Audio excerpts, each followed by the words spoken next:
Come quickly! He's calling for his mom! My 8-year-old son, Ian, fell from the 3rd floor of our apartment building. My husband called to inform me that Ian is seriously injured and has been urgently transported to the hospital. His consciousness is hazy. I'm not going. I blurted out that response without thinking.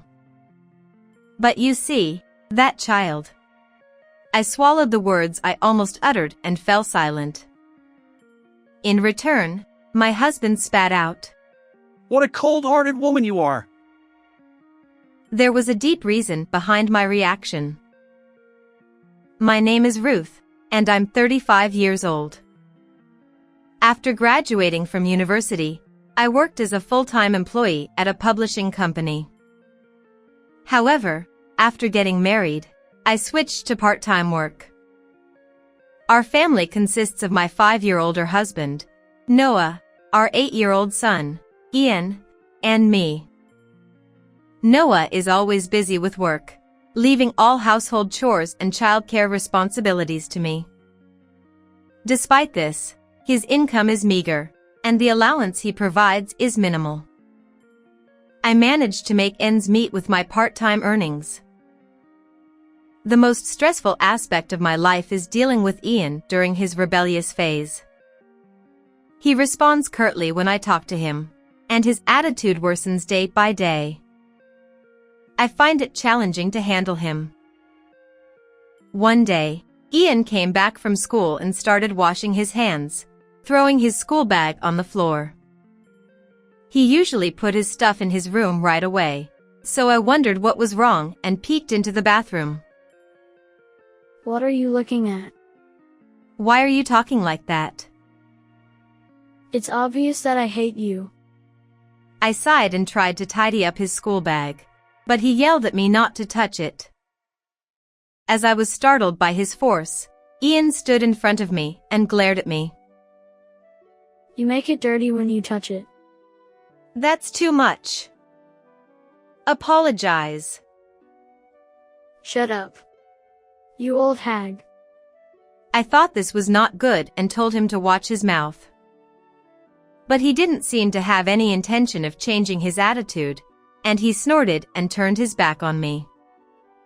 That's when I saw blood seeping from his hand. Hey, you're injured. Wait here while I disinfect it. Ian snatched the first aid kit I brought and said it was none of my business, and he disinfected not only his hand but also his scraped knee by himself. What a pain. I thought everyone had this kind of phase and tried to cheer up, and I put the pancakes I made for a snack on the table. He always ate them even when he was angry, because they were his favorite, but he was in such a bad mood that day that he threw them in the trash without touching them. Hey! Don't waste food like that. Then you pick it up from the trash and eat it. He said coldly and took his school bag and locked himself in his room. I thought it would only make him more stubborn if I provoked him more, and I felt empty as I looked at the snack that was thrown away miserably. When Noah came home at night, I talked to him about it, but he only said, I left the childcare to you. And didn't listen to me. I was still worried about this relationship, so I asked him to talk to Ian when he had time. But Noah said, I'm tired. Give me a break. And went straight to the bedroom and fell asleep. Ian's rebellious attitude towards me didn't change, and I spent my days in agony.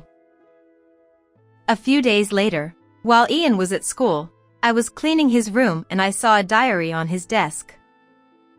I wondered if it would be an invasion of privacy to read it, even though he was my son. But I was curious to know why he always acted so rudely to me, so I picked up the diary. That's when Noah called me. It's terrible. Ian fell from the 3rd floor of the apartment. What? I was shocked and didn't understand what he meant. Which apartment?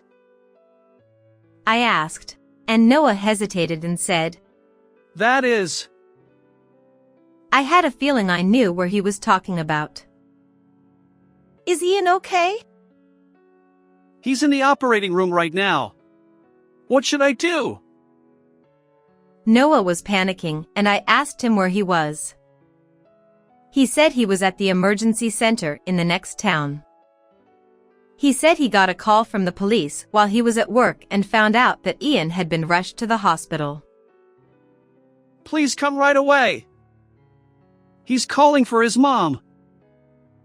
There's no way I'm going. I blurted out without thinking. Because that child is. I was about to say something, but I kept quiet, and Noah spat out at me. What a cold-hearted woman you are. I apologized and asked him again about Ian's condition.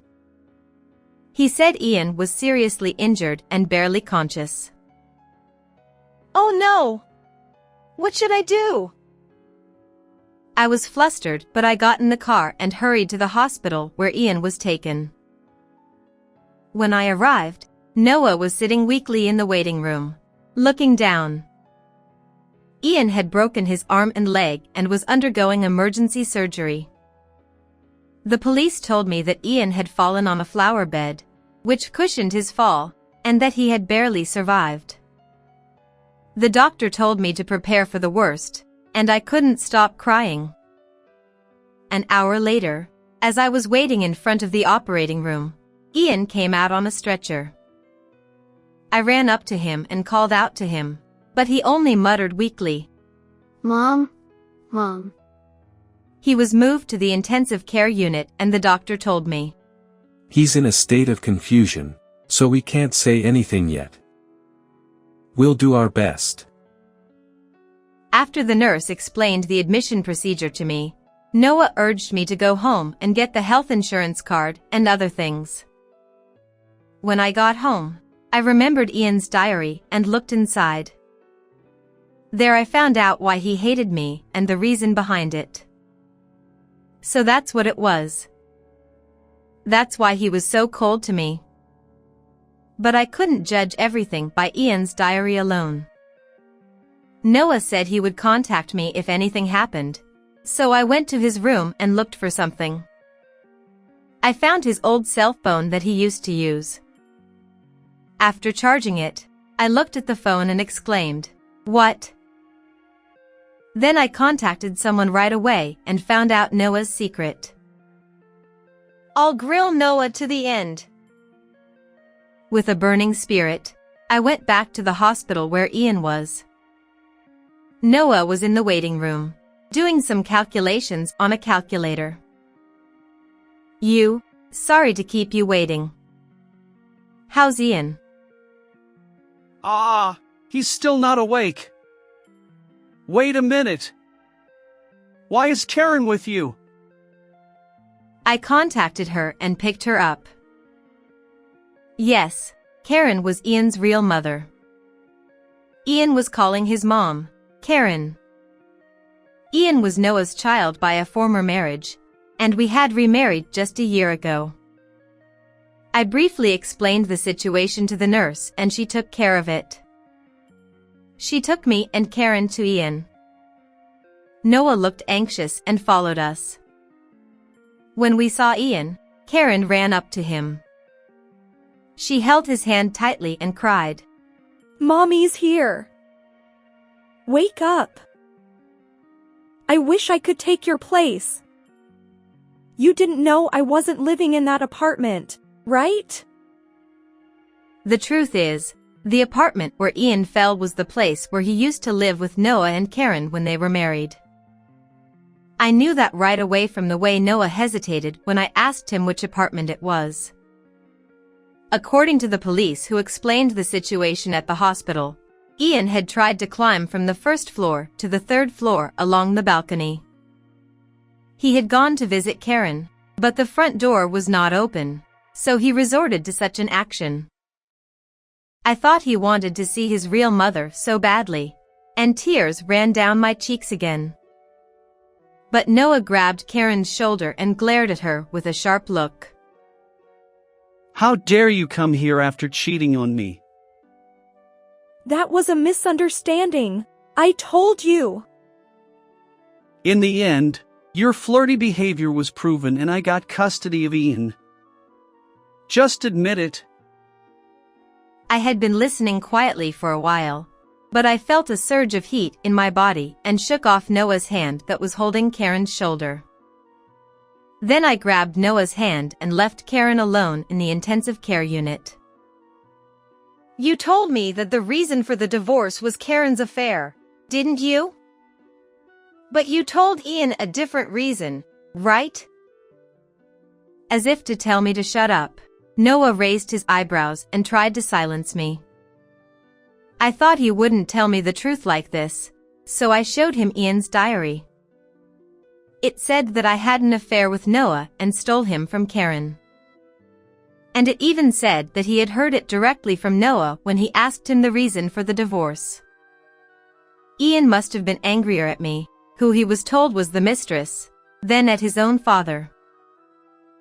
I finally understood why Ian hated me so much. It was your fault.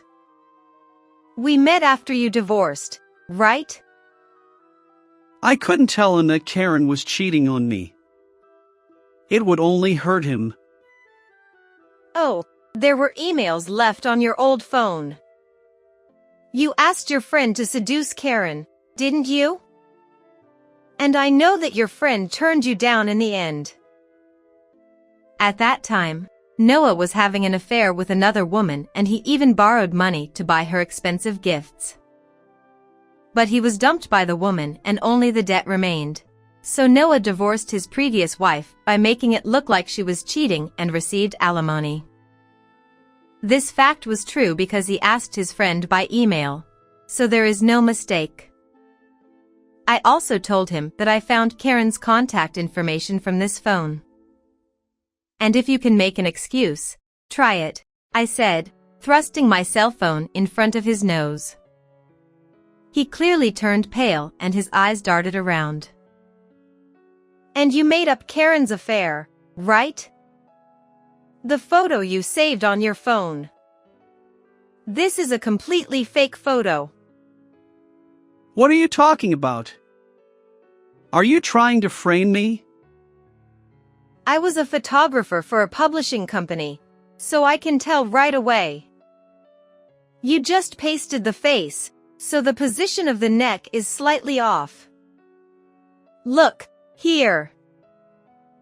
As I pointed out that part with my finger, he started to sweat.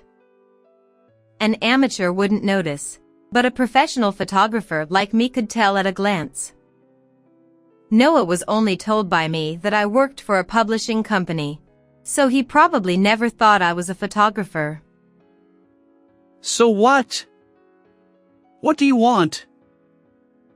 Give Karen custody of Ian. He shook his head, refusing to listen, and said it was a joke. You just took Ian for child support, right? You still have debt, don't you? I found not only his phone but also a bill from a finance company in his room. The amount of repayment was still $30,000. You're crazy to spend so much on her. She said she wanted branded stuff and I couldn't say no. Oh, really? And how much did you get from Karen for Ian's child support for a month? It's $600. As I looked at his face, which whispered in a faint voice, I felt very sorry for him. It was wrong to separate Ian and his mother, who wanted each other, for the sake of alimony and child support. He apologized to me, trembling with anger. Please, do me one favor in my life. Pay off the debt with me. Rejected.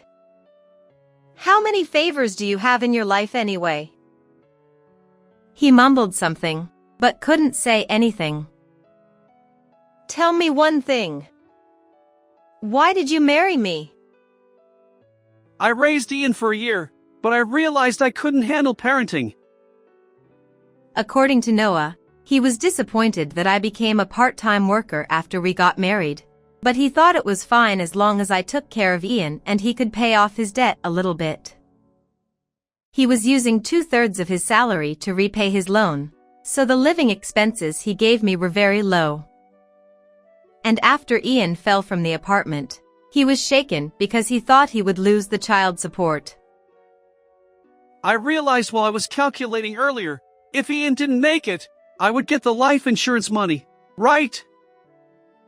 I was appalled by what was going on in his head at this point. I understand what you're thinking and what's going on. I see. Then, I'm divorcing you. And I'll make sure that Karen gets custody of Ian. If you keep this up, you might be charged with fraud for taking alimony and child support. Noah flinched at my words and looked around nervously, afraid of the police. He was at a loss for words. I told him that I had already introduced a lawyer friend to Karen, and he realized that there was no way out. He agreed to give up his parental rights. this is bad. What am I going to do about my debt? You made it, so you have to take responsibility for it. Bye. See you. I left Noah in a daze and went back to the intensive care unit where Ian and Karen were. I asked the nurse not to let Noah into the room because Ian didn't like him. Ian! Ian! Please, open your eyes. Ian slowly opened his eyes, as if he heard Karen's voice. The doctor came over and examined him, and said there was nothing to worry about. Mom, I missed you. Me too. They hugged each other tightly and rejoiced at their reunion. I talked to your dad. Ian, from now on, you can live with your real mom. Hell? I told Ian and Karen the truth that I heard from Noah. The child was 8 years old and seemed to understand well. Thank you. I was mistaken. That's okay. But your mistake was climbing up the balcony of the apartment. Don't do anything dangerous again. Yes, I promise. As I looked at Ian's smiling face, I felt that he finally found happiness. Karen stroked his cheek with joy and her face was wet with tears of gratitude. Thank you so much. I don't know how to thank you. I'm sorry for saying such awful things to you. And thank you. Ian's words touched me deeply and I burst into tears. I'll pass the baton of being a mother to Karen. Ian, you've been holding back so much, so spoil yourself with your mom. It was hard to part with Ian, who had been Ian for a year, but I thought it was best for them to be together. I gave Karen Ian's insurance card and left the room. I walked past Noah, who was still in the hallway, without looking at him and left the hospital. I officially divorced Noah and claimed $20,000 in compensation. Karen also claimed $35,000 from Noah for the adultery and child support she had paid him. To pay for that, he borrowed money from a high-interest place and ended up defaulting. So he got calls from his company and quit. Now he works and lives at a place introduced by a finance company, paying off his debt. He still has a lot of hardship ahead of him, but it's all his own fault. Later, I got a call from Karen and she said she got custody back and was living with Ian. I went back to being a full-time employee and enjoyed my work. Recently, my photos have been getting attention and I'm having a happy time. How did you like this story? Please subscribe to my channel. See you in the next video.